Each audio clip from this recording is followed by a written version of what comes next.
Today, the Leader of Opposition in Parliament presented the alternative budget for the next financial year 2025-2026, which is worth 55.7 trillion shillings, far less than the recently unveiled government estimates of 71.9 trillion shillings.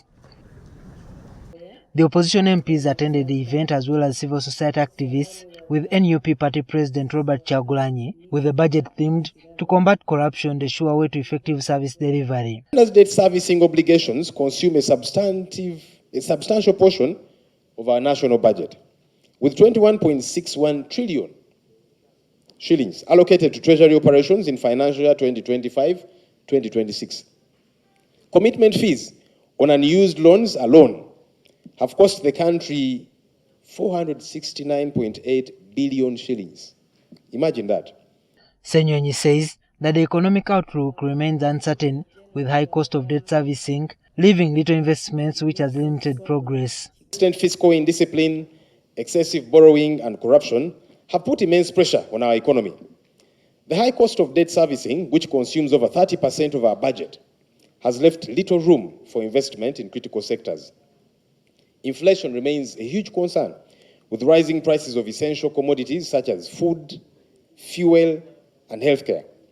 The Leader of Opposition has condemned the supplementary budgets, which are always brought to Parliament, which he says is poor planning. Tragedy happens, like we are seeing now.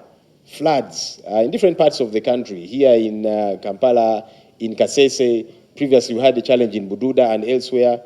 That's when a supplementary budget makes sense.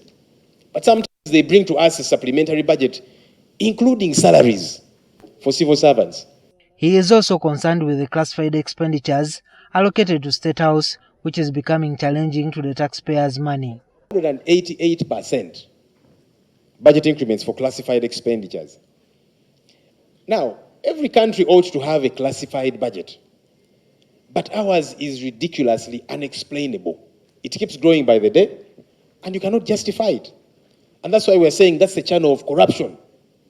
Money for the people in charge. Robert Kyagulanyi, the NUP president, has urged MPs to stand strong and fight corruption, but also want them to be ready for what will come to them because of the fights. Fight corruption, corruption fights back. I just want to assure you, friends, that for those of you who fight corruption, you will never fight alone. We, the people of Uganda, will stand with you. We will back you up. We will fight with you. And as we are taught, a people united cannot be defeated. You won't be. He says that corruption in the country is being catalyzed by the leadership, which gives it less attention. I also want to mention that corruption, on a close analysis, is but just a symptom of a bigger problem. And that problem is misrule. That problem is dictatorship. That problem is a rulership, not a leadership. A rulership that has no account, that does not feel obliged with the people and is not answerable to the people. That Uganda is not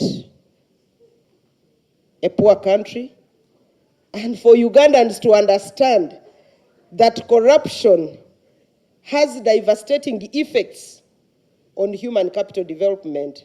Agnes Chirabo, the Executive Director of Food Rights Alliance, says it is embarrassing that Ugandans still go without meals, so she's advocating for more funds to go to agriculture. We shall be held accountable by close to 50% of the children in Kigezi and in Karamoja that shall never live to their full potential because government statistics are telling us they are stunted. Other MPs welcome the alternative budget, which they say focuses more on Ugandans than individuals. But more so, we've looked at sectors, we've looked at ministries in particular, in a way of creating a trickle-down effect, that whenever you invest, you're creating jobs. Foreign affairs, for us, we welcome the alternative budget that is focusing on curbing corruption. We have been demanding for example, for diaspora engagement policy. A lot of taxpayers' money is sent to our embassies, but it's being used by these diplomats for their own affairs. And hospitals have started recruiting specialists, which is very good. What they are not doing, they've not bought equipments that should be used by the specialists, both diagnostic and treatment equipments. The opposition politicians have urged government to pick out some of their best offers to ensure that they are included in the national budget so as to offer services to people. Juma Kiria, NTV.